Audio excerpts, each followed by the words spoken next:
So that's pretty powerful for it to come up there. Now, I'm wondering if for a lot of you, the completion of that cycle is to do with your heart's desire. Sorry, there's a glare right in the middle of that. Is that better?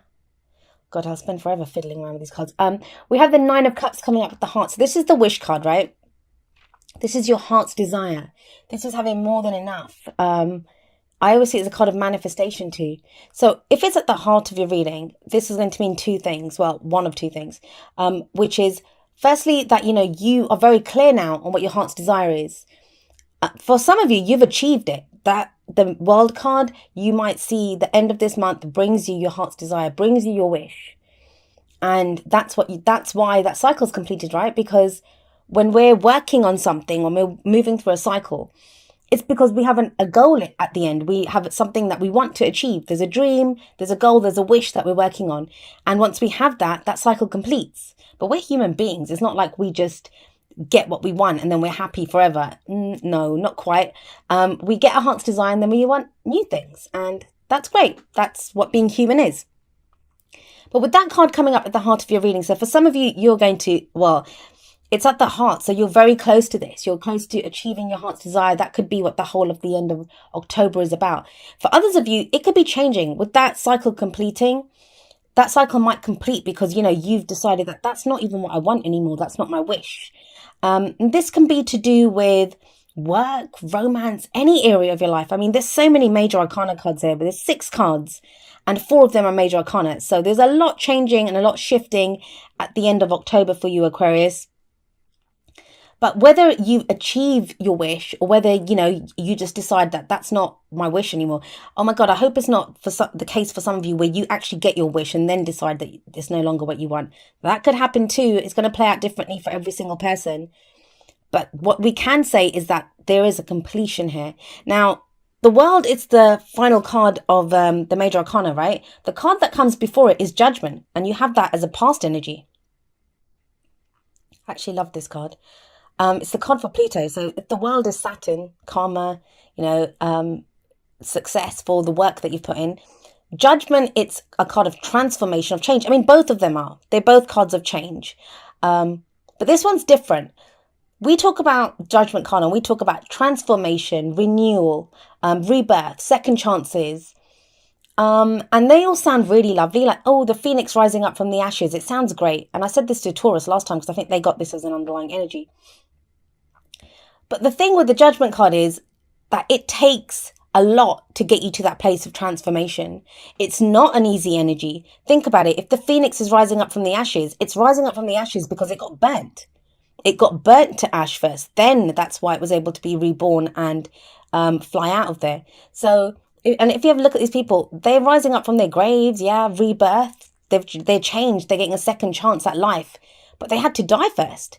So, there is a sense of when the judgment card comes out, what gets us to that place of transformation is if you're not, and it's something that I've said this to a lot of people that, when they get judgment card, if you're not at that point where you think, I cannot take anymore, like I can't take anymore, then the judgment card or Pluto is not done doing what has to be done here now. There's still more change that has to come. And it's a brutal energy. And I think, we downplay it, we make it sound nice because the end result is nice. It's wonderful. We get to transform, we get to change, we come to this great place of realization where we can draw a line under the past, we can move forward, we can face our futures without fear. But something has to have gotten us there, and that's kind of what this is talking about. I always see it as a review, like a judgment is called for. That's why it's called a judgment card. And sometimes it's to do with, we look back over what we've been through, and it can be to do with forgiving people, forgiving ourselves a lot of the time, or just coming to terms with everything that's happened, taking the lessons from that, and then moving forward. And that can be difficult. I think, like forgiveness, as I always say, it's the F word. People don't like to forgive. Not because, we're horrible people or anything, because forgiveness has a sense of condoning what the person did to us or condoning what we did to ourselves. And it's not about that. We don't forgive to condone. It's to do with releasing ourselves because we're the ones that can get caught up in not forgiving. It's like whatever was done to us, whatever that affliction was that we can't forgive, it hurts us anew when we can't forgive. So it's a process. It takes a while to get there. But yes, Aquarius, with judgment in the past, you guys have gone through it. You've gone through it. You've looked, you've kind of let go of all of that in the past. You've released it all. You've faced the kind of the lessons that needed to be learned, the difficult experiences. Now you're ready to face the future without fear and to move forward. That's why you have the star in your present. Beautiful card, beautiful energy. My God, like, I'm actually glad I shuffled for this reading on screen, because I think everyone would have just thought I'd picked the cards, handpicked them. I don't think I could have even handpicked these cards better. So the star is in the present. The star is to do with hope returning. Now, going through judgment, that is dark night of the soul. That is going through some very intense, very difficult energies, but it gets you to a brilliant place, right? And the star is that beautiful place. Now with this, it's not always, it's wish fulfillment, right? But I don't always see that the wish comes true with this. I know some people do, but I don't always see that. With this, I feel like it's the card that comes after the tower in the tarot. So when everything has collapsed, when you're left there in rubble and, you know, your life is just falling to shit around you, the star shows up, and it's the star that guides you to your dreams. It says everything's not lost. There's a helping hand here. There is still hope. There's a new beginning ahead. This is healing. This is healing energy. So as much as I'm saying, you know, with the what, like, let's have a look. So you have the world card sat above the star, right? So as much as great as that sounds, you know, completion of a cycle, everything's brilliant now. It's not, because we still have to release something. So the star card is healing. So whatever cycle you've been through, whatever difficult lessons were taught to you during that cycle, the star card is there healing all of that and saying, you know, we're going forward. There's a new beginning. There is healing here. I always say the present card, it's the main energy for this period. And the star card is the card for Aquarius. So, you know, what better energy than to have than your own energy, your own card coming up as the main energy for this period. So for some of you, there's going to be this thing of healing. And now healing sounds marvelous, right? It's like, oh, that's soothing and it's like a balm. It's not. Sometimes the healing itself can be more painful than when whatever happened to us happened. It can be more painful than that, having to get over the wounds that have been inflicted. I'm not really getting that in your reading because there's this sense of completion. This is the end stage. I think it's that moment that everyone waits for, like, you know, when's the work going to be done? When do I get to see a new project or start a new project or start a new relationship? Or when's the return of hope? Like sometimes we can be slogging it out, really going through the work that, you know, we've had to do. And this feels like this is the end of the tunnel. That's what it kind of feels like, you know, when you come out the other end of the tunnel, and there is hope here. Now, you have the Nine of Cups and the Star card. So those are great cards of manifestation. If you've been trying to manifest a dream, I don't think this is something that's just given to you, though. It's not like a gift, an unseen gift that comes from nowhere. It's not that. It's not that. I feel like this is a long process. Yes, I'm doing a mid-monthly reading, but tarot timings are strange. I always say that. And I always feel like the energy from the past and, you know, this kind of the foundation of the reading, it shows you what led you here. Obviously, you don't need to be told what you went through because you know. But it comes up in a reading so we can see why we're in the present. And it's the contrast. It's the contrast between judgment and the star, which is really saying to me that this is that place, Aquarius. This is that place that, you know, and I have an Aquarius sun, so I know that we've been working towards, that we've been that kind of fabled kind of place that, you know, when is this going to end? It's ended. The judgment card shows that. The world card shows that. Yes, you're in that transitional phase. It can feel like no man's land when you're in between the past and, you know, just kind of headed towards your future. But the hope is there now. The hope has returned. There is guidance now. Even if you might have thought that this wish is, you might have given up on your wish. You might have given up on your dreams. Now, either you have new ones or there's a revival within the dreams and the wishes that you've had. This is a beautiful reading. I mean, I'm trying to find a kind of negative to it, to at least kind of give it a more well-rounded meaning, because the energies, they're on a spectrum. Some of us experience them at a much greater level, a much kind of brighter level. Some of them come at a dark level. There's no such thing as a like totally, completely great message that can get to everyone. We're all going to experience it differently. But I can't really find it with this one. And as if like all of that letting go, moving on, transitional energy isn't enough, it's confirmed in the future when we have the Fool coming up. Now the Fool, it's zero. It's numbered zero in the major arcana. So it's not, I always say it's not the true beginning. I always think the Magician is the true beginning of the tarot. This is that in-between phase. It's in between, it's right after the World. So we have the World card first, where everything's ended. And then this is when we decide to go again. This is when we have that new beginning and we think, right, I'm going to do this. I'm going to go again. I'm going to set out on a new adventure. Now, if we look at the Fool, I hope my arm wasn't blocking the mic there. If we look at the Fool, I always say, look, he's standing at the edge of a cliff. He's standing at the edge of the cliff and look at him. He's just loving it. He's looking around himself. He's enjoying the view. He's full of excitement and trust. He wants to go on this adventure. He's ready to go again. But he doesn't really have anything with him. Yes, let's see. He has this little knapsack, if you can see that, on his back. He doesn't have a map. He doesn't have anyone. Well, he has that little dog. I always think the little dog shows there'll be people that are loyal to us. Although in this one, look at that dog. Is he trying to push him off the cliff or trying to stop him from going too close to it? And that's another thing. I always think the Fool is ready to stand at the edge of the cliff because he knows even if he falls off, he'll land on his feet. This is kind of very trusting, excited. I just want to see everything. I'm looking forward to this trip kind of energy about this card. So when the Fool comes up, it's telling you there's no guarantees. Like you're getting ready to go again. You're getting ready for a major new life cycle to begin. We have the World and the Fool in the same reading. So you have this major cycle beginning, but it takes a leap of faith. You won't have a map. You've got no guarantees. You've got no assurances that, everything's going to be marvelous. And indeed, the Fool, he doesn't think his trip's going to be great. He doesn't think nothing bad's going to happen. He has faith in himself that no matter what happens, he can deal with it. It's that landing on his feet kind of thing. And I think that's what's kind of coming up for you, Aquarius, that, you're going to have an opportunity to start again, a new life cycle.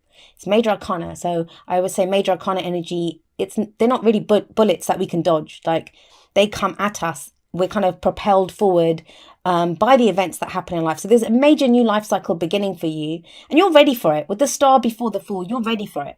You're ready for this new beginning. You've gone through the healing. You've done the dark night of the soul. And now we have the Fool coming up. But it's going to take that final leap of faith. Now, what's going to decide whether you're ready for that leap of faith or not is what's your dream? What's your wish? How bad do you want it? That's what I always say. When the Nine of Cups comes out with the Fool, how bad do you want this? Now, and also that's going to direct which way the Fool goes, right? What is it that you're wishing for? So whenever the Nine of Cups comes out, I think the most important message of the Nine of Cups is, what is your wish? Become very clear on your intention, on what your dream is.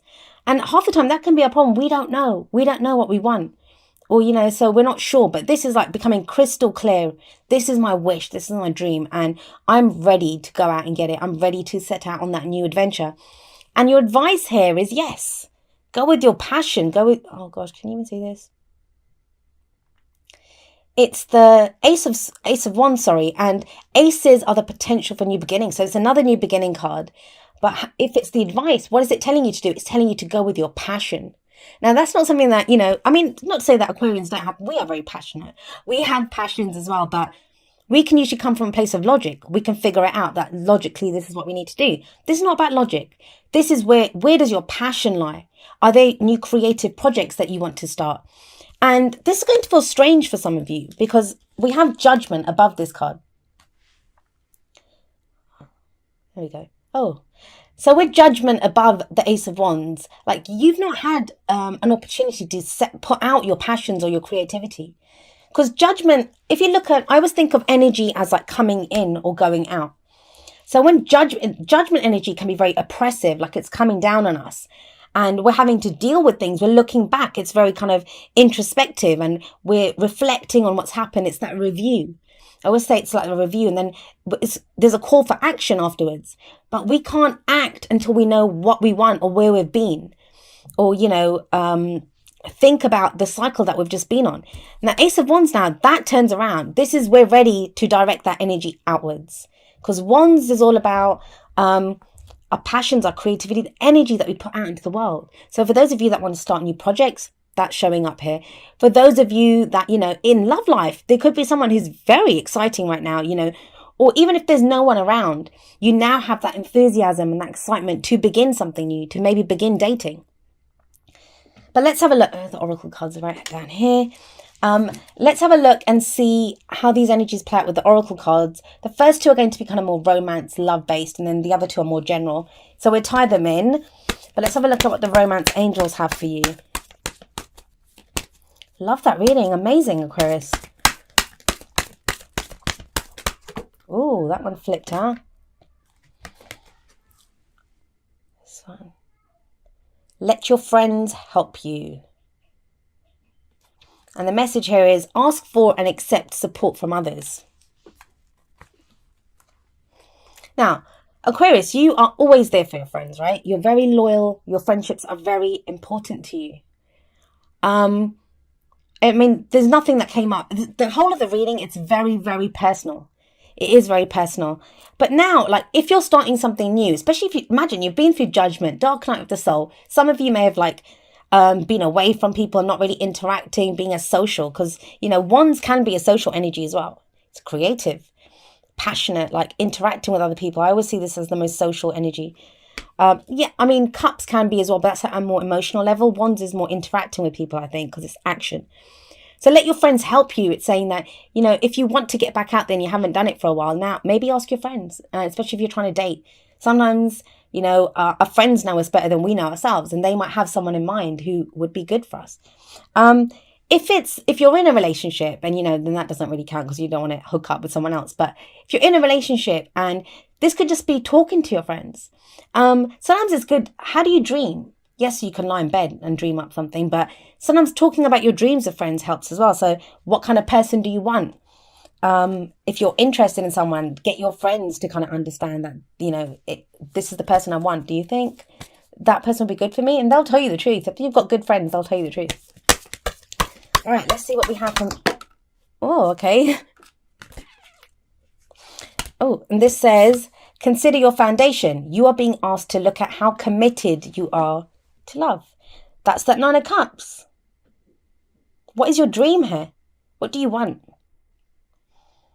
You have a solid foundation. Like, I'm not going to even doubt that. With judgment coming up as a past energy, the foundation of the reading, and the star, which I feel like this is the end of that healing phase. The final healing is coming in. It's a very spiritual card as well, the star. So, you might have a new spiritual practice that you've started, or just a different meaning. Like you see things in a different light. I know that happened to me in a lot of ways over the past year, 2 years, but it can be that kind of energy of looking at things in a different way, having a new kind of spiritual meaning for things. And all of this stuff that you've been through, and we've been complaining since last year, that things are tough, or the experiences, every experience that you've had, that's judgment. It's built this solid foundation now that you have.